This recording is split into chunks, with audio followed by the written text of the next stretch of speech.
Welcome back to Unbiased, your favorite source of unbiased news and legal analysis.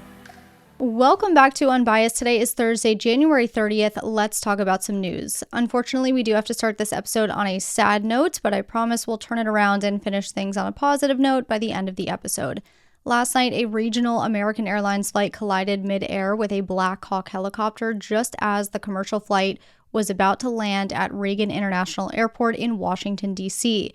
The operation did switch to a recovery effort this morning, and it is said to be the deadliest aviation disaster in the United States since November 12, 2001, when an American Airlines flight crashed in New York just months after 9/11, killing all 260 people on board.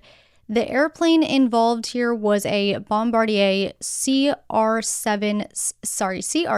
700 regional jet with 64 people on board, 60 passengers, and 4 crew members, and the helicopter was an Army UH-60 helicopter with 3 on board, 1 officer, 1 warrant officer, and a crew chief. Both landed in the Potomac River following the crash. The plane is currently in 3 pieces and about waist-deep water, whereas the helicopter is upside down in the water.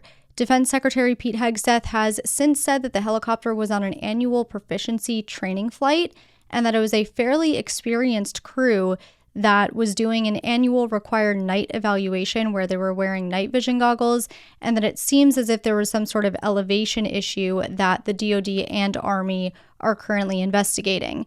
Grainy video footage does show the plane making its final descent at about 350 feet in the air, and the Army helicopter almost going towards the plane before you see a big flash of light.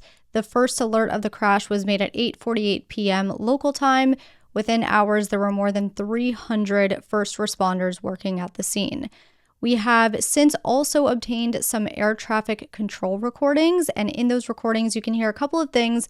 One, the regional jet was told on its final approach to switch to runway 33. The pilot gave the okay, he said that was fine. And then also you hear the air traffic controller asking the helicopter if it has the regional jet in sight and tells the helicopter to pass behind it. It sounds like, and this isn't entirely clear, so take this with a grain of salt, but from what I heard in the recordings, it sounds like the helicopter may have confirmed that it could see the regional jet, and then literally within a second of confirming that, that's when the crash happens. And I don't know, like I said, maybe you listen to the recording and you don't hear the same thing because it is, it's not that, the voices aren't that clear, but we do have some of those recordings. So as of this morning, 28 bodies had been pulled from the water, and although officials say that there are no survivors, they do expect to recover all of the bodies. Many of those on board the plane were actually coming from a figure skating camp called the National Development Camp, which is mostly for youth skaters. It's being reported that there were 14 figure skaters on board, along with coaches and family members. Now, President Trump wrote on X just hours after the crash, the airplane was on a perfect and routine line of approach to the airport. The helicopter was going straight at the airplane for an extended period of time. It is a clear night. The lights on the plane were blazing. Why didn't the helicopter go up or down or turn? Why didn't the control tower tell the helicopter what to do instead of asking if it saw the plane? This is a bad situation that looks like it could have been prevented. Not good. So a couple of notes that I want to make here in regard to that statement. Yes, it was a clear night. It does look as if the helicopter was going towards the plane, like I mentioned earlier. But I just want to note that the control tower did tell the helicopter what to do. So the air traffic controller didn't just ask the helicopter if it saw the plane, but also told the helicopter to pass behind the plane, as we discussed. The big question now is why the helicopter was in the landing path of the plane, but the defense secretary did say that the Pentagon and Army have already opened an investigation, so hopefully we'll get some answers soon. My thoughts are with anyone impacted by this awful, terrible, and truly just unfathomable tragedy. I know also there were some questions about President Trump possibly gutting an aviation committee last week as well, and Trump's comments on the DEI's effect on the crash, but we'll get into both of those in the Rumor Has It segment, so stay tuned for that. There's no real easy transition here, but let's just move on to some executive orders that were signed in the last couple of days, Keep in mind, as we've discussed, executive orders are not laws. Executive orders are orders or directives for the departments and agencies within the executive branch. And as you'll see here, each executive order usually sets forth some policy and then issues directives for the various executive departments to carry out the stated policy. So first, an order titled the Iron Dome for America. Obviously, when we think of the Iron Dome, a lot of us probably think of Israel because that's the only country that actually has an Iron Dome, though there are a handful of countries that have either expressed interest or purchased equipment to get started on their own Iron Dome. So the ultimate goal of the president's order is to eventually create a next generation missile defense shield, but to achieve that, it directs the Secretary of Defense to submit to the president an implementation plan to start creating this defense shield. Again, we go back to that general rule that an executive order is meant to direct the executive branch of the government to act in some way to carry out an executive order's purpose. In this case, the Secretary of Defense is being told to submit a plan to the president for a future Iron Dome. The next order that was signed is the Prioritizing Military Excellence and Readiness. This order directs the Secretary of Defense to do a few things consistent with the purpose of the order. So the purpose of the order is to say that it is the policy of the DoD that expressing a gender identity, which is different than that of one's sex, cannot satisfy the rigorous standards necessary for military service.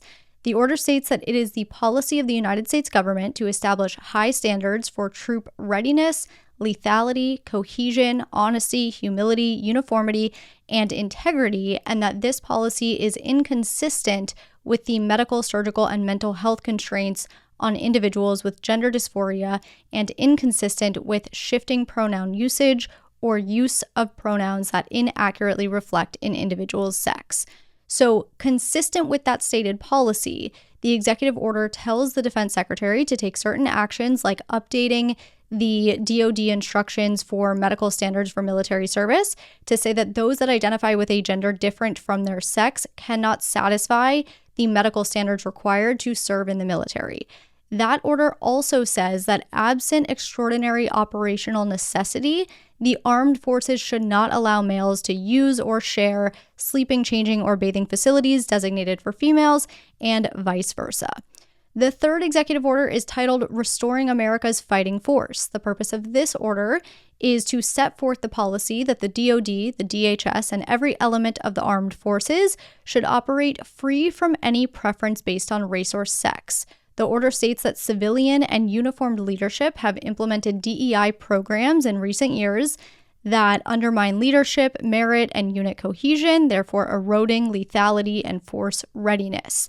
So consistent with that policy, the order directs the Secretary of Defense and DHS Secretary to issue guidance for implementation of the order within 30 days and abolish all DEI offices and sub-offices within their departments. Also, the DoD is tasked with conducting an internal review of all actions that have been taken in pursuit of these DEI initiatives and thereafter provide that report to the Defense Secretary within 90 days. The next order is titled Reinstating Service Members Discharged Under the Military's COVID-19 Vaccination Mandate, and it's exactly what it sounds like. It directs the Secretary of Defense and Secretary of Homeland Security to 1, make reinstatement available to all members of the military who are discharged because they refused to get the vaccine and requested to be reinstated. 2, allow those service members that are reinstated to revert to their former rank and receive full back pay, benefits, bonus payments, or compensation. And 3, allow any service members to return to service with no impact on their service rank or pay so long as they provide a written sworn statement that they voluntarily left the service or allowed their service to lapse rather than be vaccinated under the vaccine mandate. Moving on to protecting children from chemical and surgical mutilation. This one states that it is the policy of the United States that the country will not fund, sponsor, promote, assist, or support the transition of a child from one sex to another, and that it will rigorously enforce all laws that prohibit or limit these procedures on children. So under the order, a child is a person under 19 years old, and the treatments covered include puberty blockers, sex hormones, and surgical procedures. Now, I know there's a question here about age. Obviously, the age of emancipation is 18 in most states. However, there is no fixed age of emancipation at the federal level, so I'm not, to be just entirely transparent, I'm not really sure how this works. I haven't done a deep dive into this particular issue yet, but this is what the order says, and, it's possible it gets challenged legally in the courts, but we'll see. So consistent with this policy, there are multiple directives. For one, the head of each agency or the head of each executive department or agency that provides research or education grants to medical institutions has to immediately take steps to ensure that the institutions receiving these grants are not performing these types of procedures and treatments. The Secretary of Health and Human Services must take all appropriate action to implement this policy and withdraw prior Biden administration guidance on gender-affirming care. The DoD, which provides health insurance through TRICARE to about 2 million people under the age of 18, has to start taking action to exclude these types of treatments and procedures from TRICARE coverage. And the DOJ, specifically the Attorney General, has to prioritize enforcement of protections against things like female genital mutilation and work with Congress to promote legislation that allows parents of children to sue medical professionals that perform these types of treatments and procedures on their children. The next one, expanding education freedom and opportunity for families.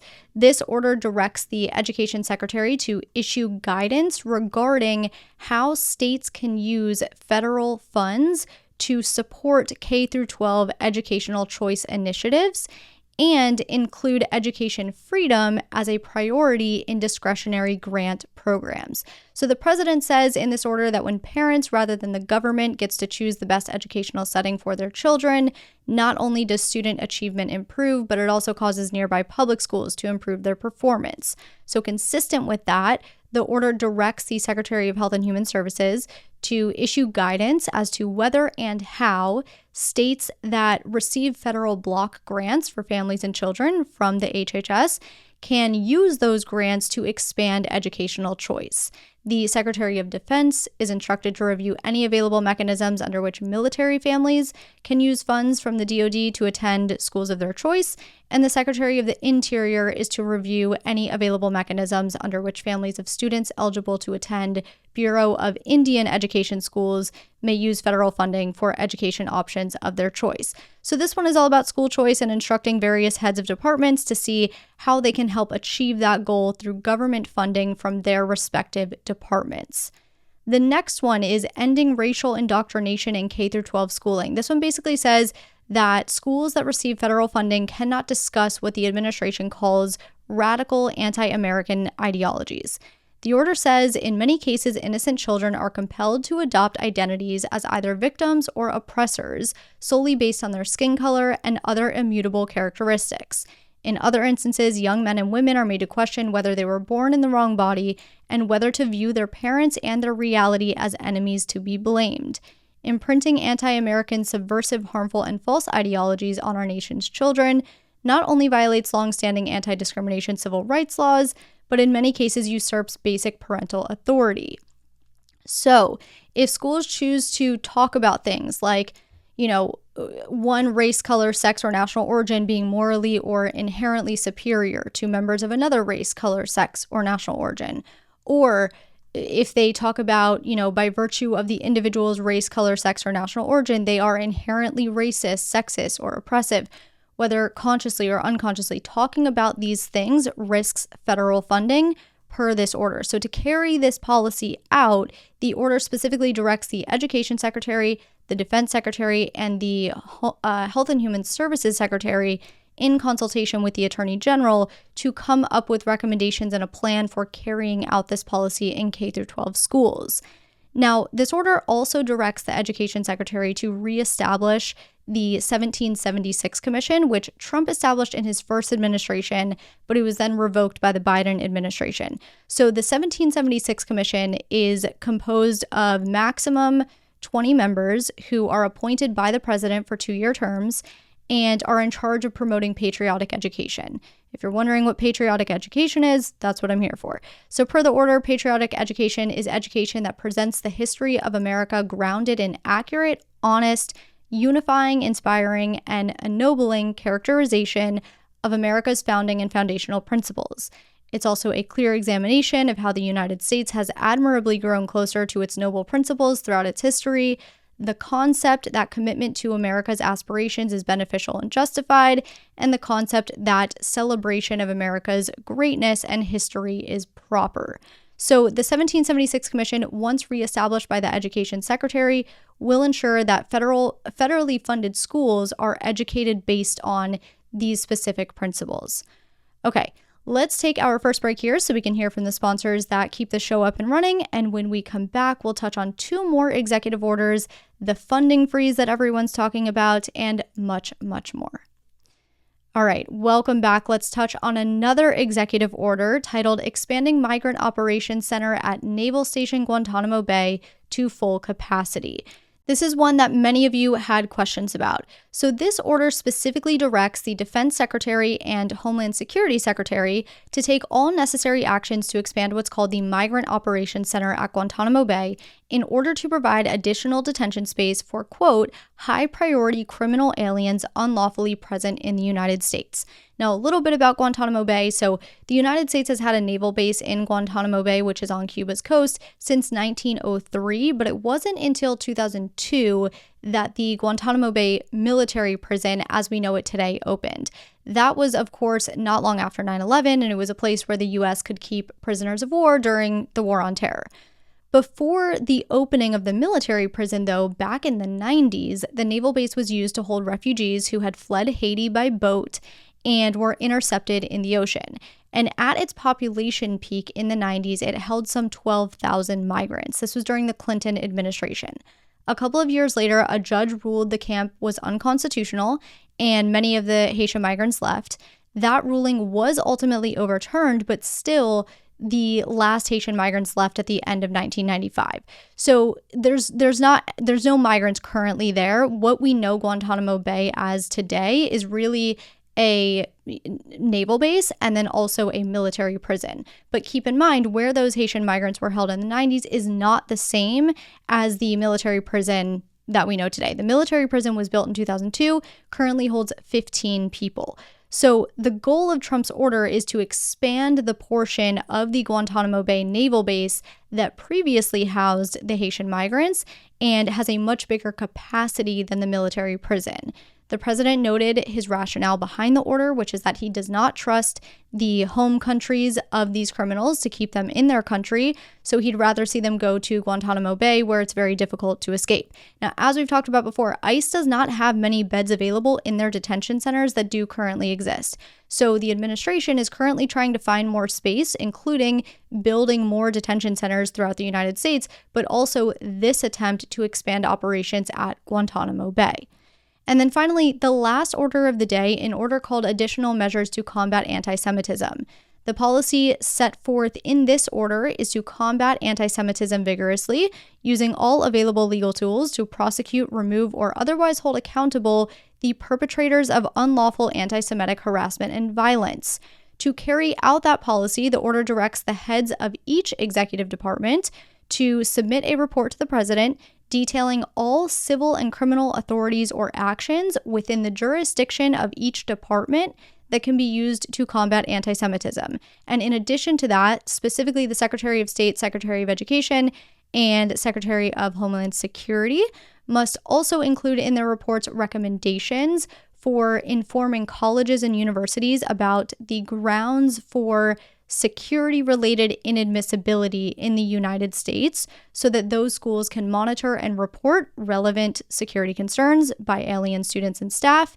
And the order also says that those reports should lead to investigations and, if warranted, removal actions as well, meaning removal from the United States entirely. Okay, let's talk about the federal spending freeze. There is a lot of confusion here, a lot of questions, so hopefully we can all get on the same page. On Monday, the acting director of the Office of Management and Budget issued a memo directing government agencies to temporarily freeze federal grants and loans that are implicated by the president's recent executive orders. And that line is important. But anyway, by Tuesday, a judge had temporarily blocked the freeze from taking effect, and by Wednesday, the OMB rescinded their funding freeze memo. So let's walk back to Monday when the freeze was first announced. The Office of Management and Budget wrote in the memo that all federal agencies were to identify and review all federal financial assistance programs that are related to the executive orders signed by the president and ensure that those programs are consistent with the president's policies. In the interim, the letter said, or the memo said, that these agencies were to temporarily pause all activities related to federal financial assistance. Now, notably, this freeze did not impact all federal funding, just funding implicated by the executive orders signed by the president in the last 10 days. And there were 7 executive orders specifically that were cited to in the memo. So we're talking funding related to DEI programs, funding related to the Green New Deal, funding related to foreign aid, funding for non-governmental organizations that, quote, undermine the national interest, as well as funding for elective abortions. So funding for those things and other things, but those things was to be immediately paused per this memo. A few examples of programs that would not have been impacted by the freeze include student loans and Medicaid, because there are no executive orders related to those things. So again, any program not implicated by the recent executive orders was not subject to this funding pause. Furthermore, any program that provides direct benefits to individuals was not subject to the pause. So Social Security, Medicare, Medicaid, SNAP, funds for small businesses, farmers, Pell Grants, rental assistance, etc. Those categories of assistance were not paused. And then finally, any payment required by federal law would be paid without interruption or delay per the memo. Now, one might ask, why did the Office of Management and Budget decide to pause federal funding? Well, according to the White House, the pause was necessary to ensure that programs are being executed and funds are being spent in accordance with the Trump administration's policies. Notably, this is not the first time a president has tried to stop funding. And when presidents do this, it is called impoundment. So if we go way back to, and I should note too, it's called impoundment, but the Trump administration is arguing this isn't impoundment because it's just a temporary freeze, but we'll get to that in a second. So if we go way back to the early 1800s, Thomas Jefferson actually held back funds for gunboats. Then if we fast forward from there more than a century, President Nixon tried to stop billions of dollars in federal funding for things ranging from social programs to water treatments. This led to many lawsuits and eventually a new law passed by Congress called the Impoundment Control Act. The Impoundment Control Act essentially lays out the procedures for a president withholding funds and the role that Congress plays. Because remember, Congress appropriates the money to the various departments, but it's the White House, the OMB, that ultimately doles out the money. So when the president and the White House decide to withhold money appropriated by Congress, there are rules and procedures in place. And what the act says is that a president can withhold funds temporarily in specific circumstances, but the president has to notify Congress and explain why. Congress can then decide whether to allow spending to be deferred or rescinded. Notably, a president can defer funds to provide for contingencies or to achieve savings, but cannot withhold funds to achieve policy goals, which is what the Trump administration said it was doing, right? Pausing funding to ensure that programs are being executed and funds are being spent in accordance with the Trump administration's policies. So for this reason, the Trump administration has said that this temporary freeze is not an impoundment under the law, but rather just a temporary pause, and therefore not subject to the rules of impoundment.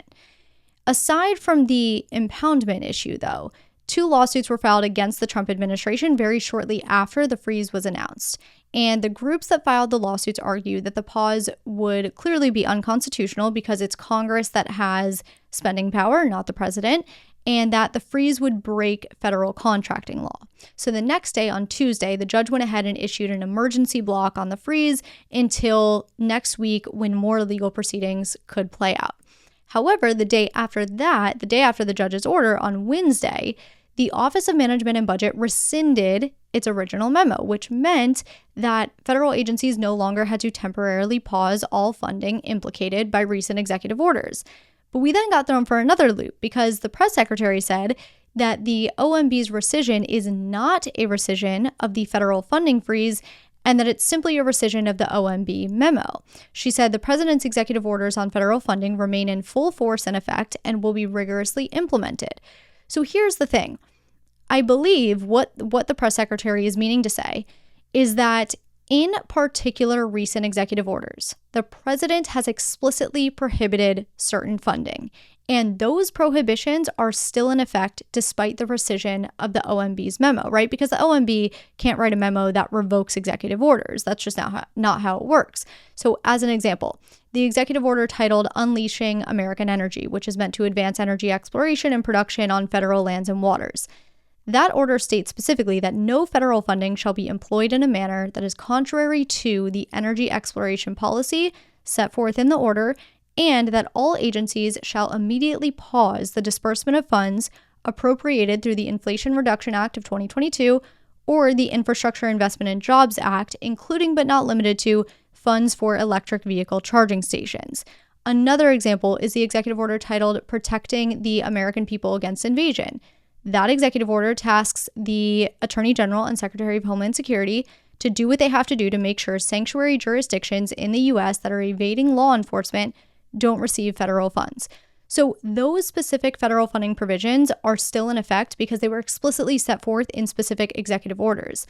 But any funds, grants, loans not implicated by executive orders are no longer on pause. They are still being dispersed. Medicare is fine, SNAP is fine, student loans are fine, Social Security is fine, cancer research is fine. Any funding not implicated by an executive order is fine.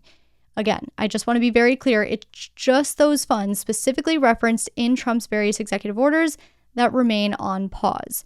And you can always find the executive orders on whitehouse.gov, and I actually encourage you to do so. That way you can familiarize yourself with what they actually say and perhaps even understand executive orders a little better, because I know there's a lot of confusion around them. Moving on to another federal memo of sorts, on Tuesday, an email titled Fork in the Road was sent to more than 2 million federal employees, offering those who do not want to return to in-person work an opportunity to resign by February 6th and still get paid through September. So this offer applies to full-time federal employees except for military personnel, the Postal Service, Immigration Enforcement, and National Security. This is an attempt by the Trump administration to get federal workers back into their offices. When Press Secretary Caroline Leavitt spoke to reporters yesterday, she noted that only 6% of the federal workforce in D.C. actually shows up to the office, but that the rest work from home.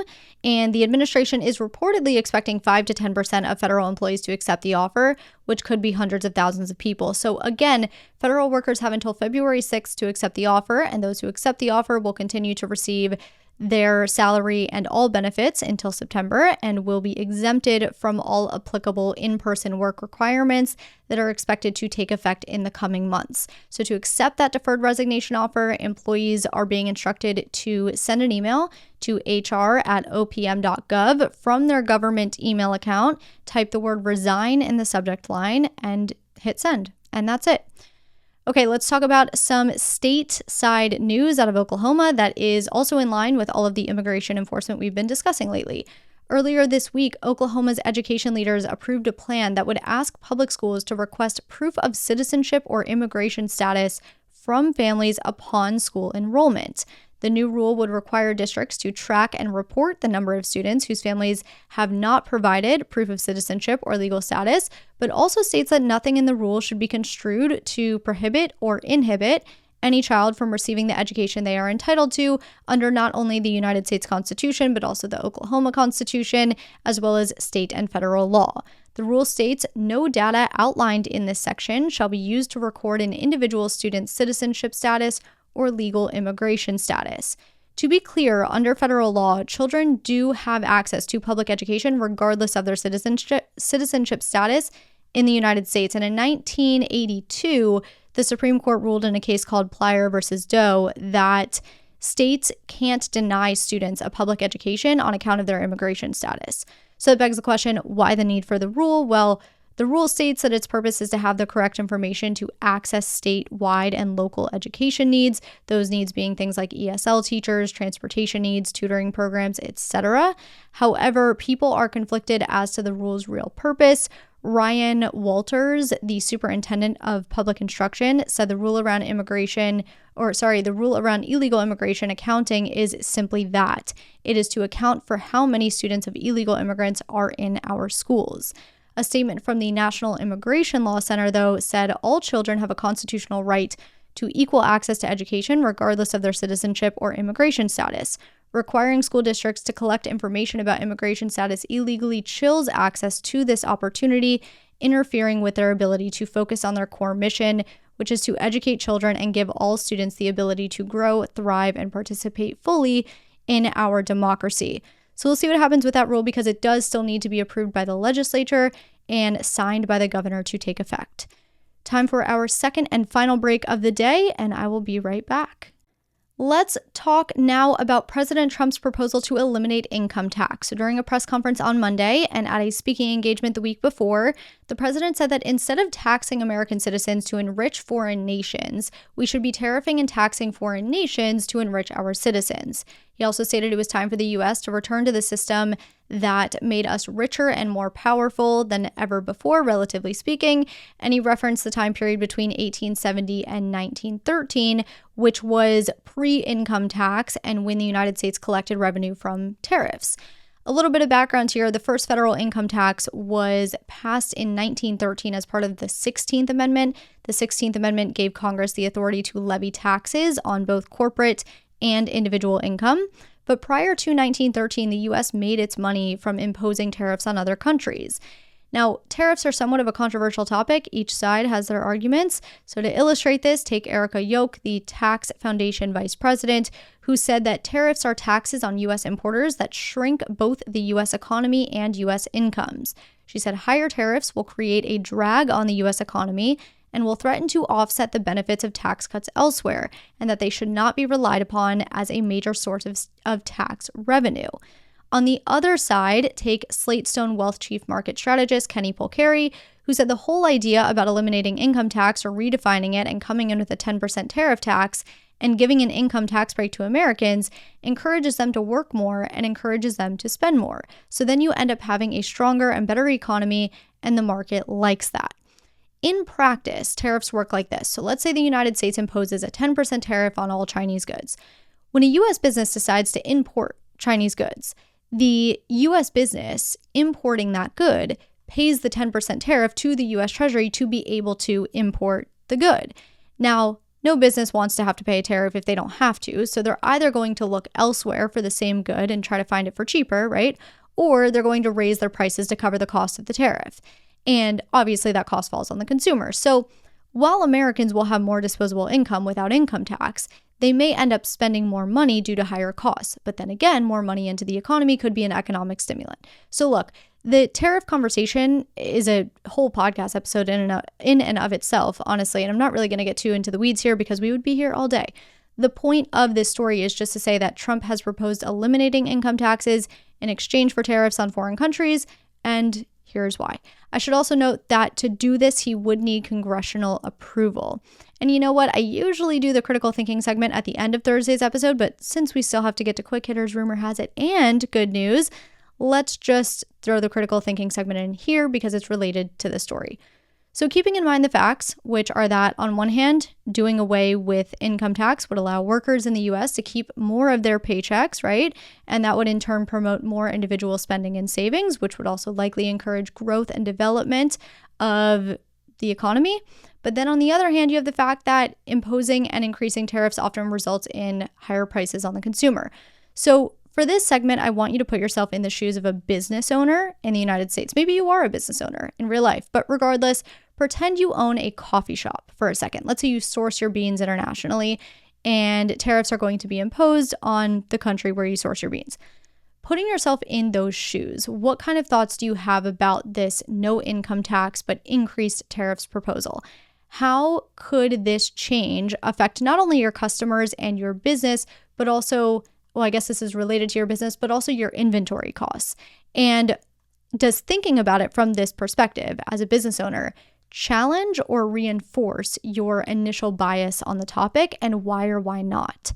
And feel free to come back to this segment after the episode since we still have some other stuff to get to. Like I said, I know it's usually at the end of the episode and therefore you're left with these questions, but not today. So time for some quick hitters, just a few today. First, Google has said that it will change the names of the Gulf of Mexico and Mount Denali on its maps once the government updates its official listings on the Geographic Names Information System. Google wrote on X, quote, "We have a long-standing policy of applying name changes when they have been updated in official government sources." Google also noted that when official names vary by country, map users see their official local name. So here in the United States, once those official government listings are updated, we will see the Gulf of America and Mount McKinley on Google Maps. Next, President Trump briefly addressed the New Jersey drones through his press secretary earlier this week, simply saying, after research and study, the drones that were flying over New Jersey in large numbers were authorized to be flown by the FAA for research and various other reasons. Many of those drones were also hobbyists, recreational, and private individuals that enjoy flying drones. In time, it got worse due to curiosity. This was not the enemy." End quote. And Meta has agreed to pay roughly $25 million to settle a 2021 lawsuit filed by President Trump after the company suspended his accounts following January 6th.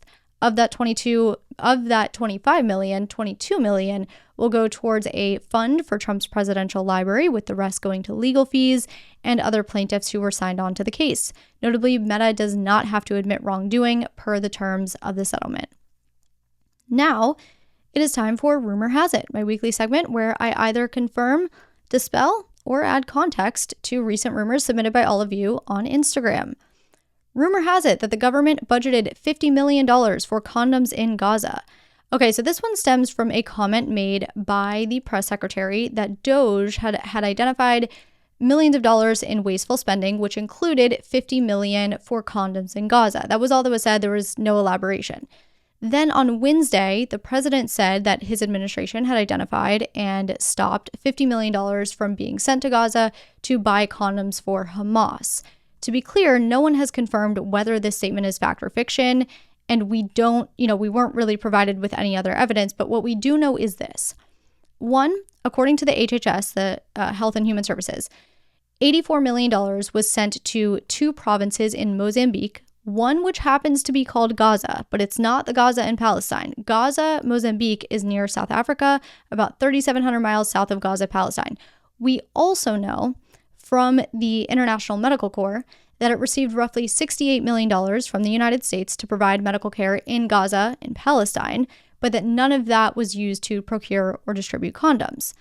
Third, we know that an April report from USAID shows that the United States delivered $60 million in contraceptives and condoms to the Middle East, Africa, Asia, and Latin America and the Caribbean. But the Middle East portion was roughly $45,000, while Africa received more than $54 million.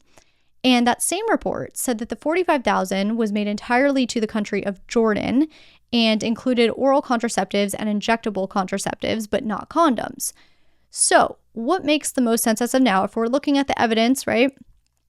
What makes the most sense as of now is that the administration mixed up the Gazas.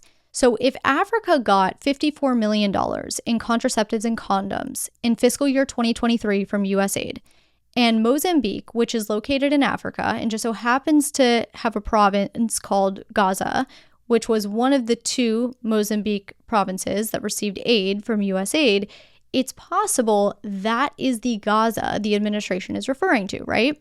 In fact, the press secretary just said Gaza. She just said $50 million in condoms for Gaza.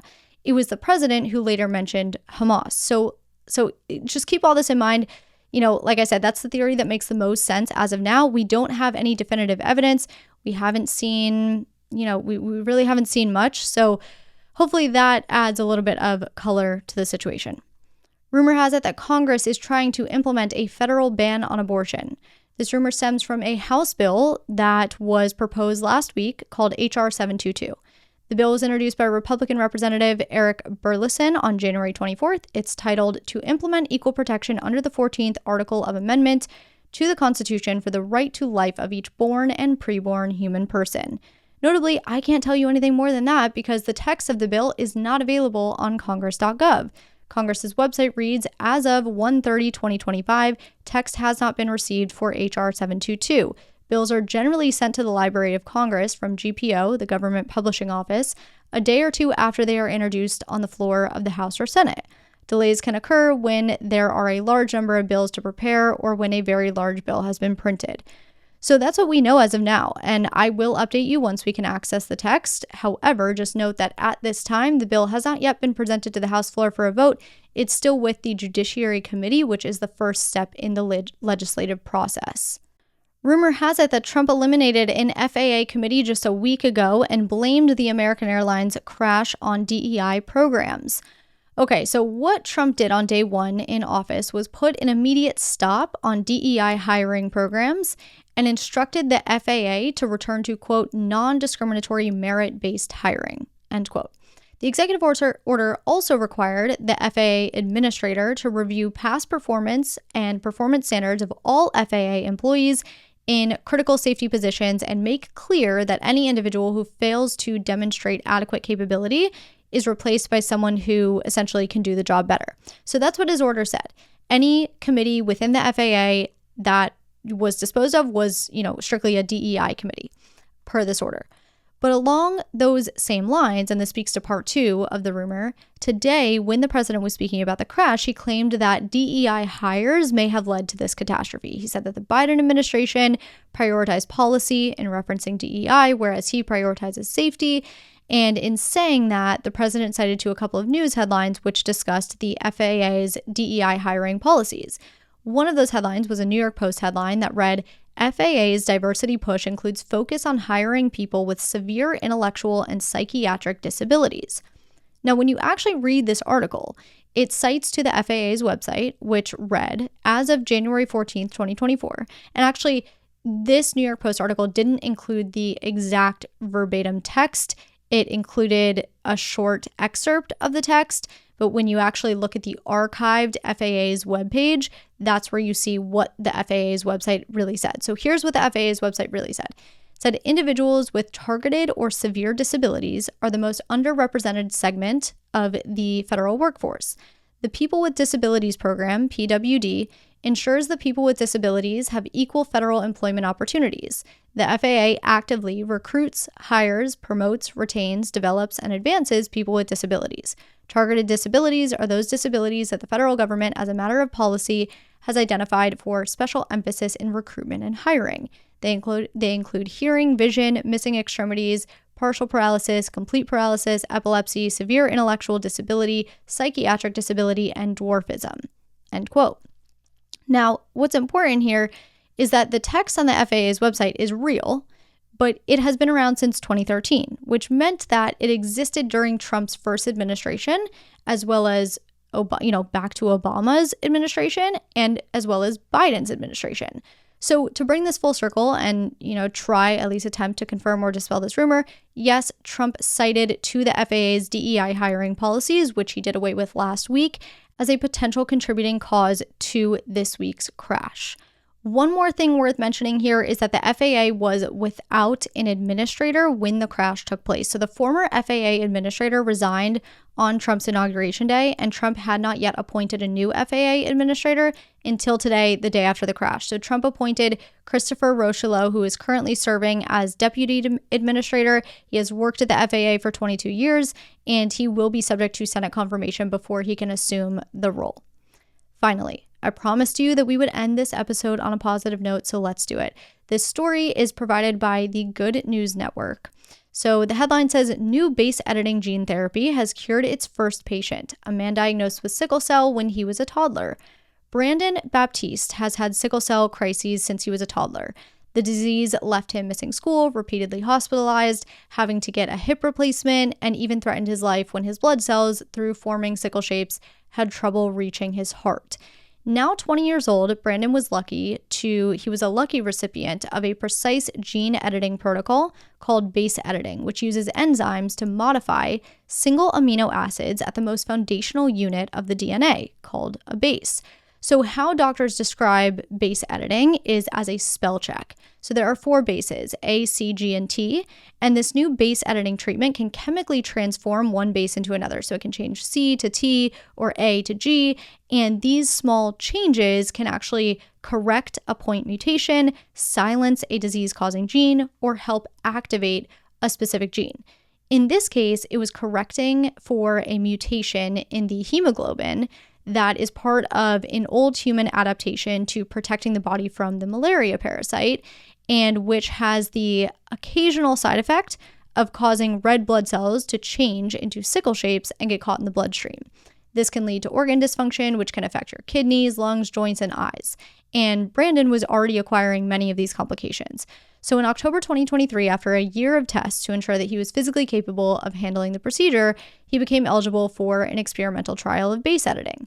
The experiment began with taking a sample of his blood stem cells, which were then transferred to another facility where his team used chemotherapy to kill off all of the diseased blood stem cells in his bone marrow. And a month later, he was able to receive his own blood cells back. Today, more than a year after the infusion, Brandon says he feels fine for the first time in his life.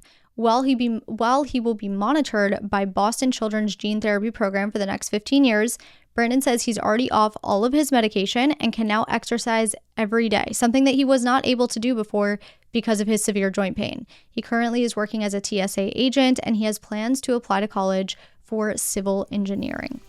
That is what I have for you. Thank you so much for being here. Have a fantastic weekend, and I will talk to you on Monday.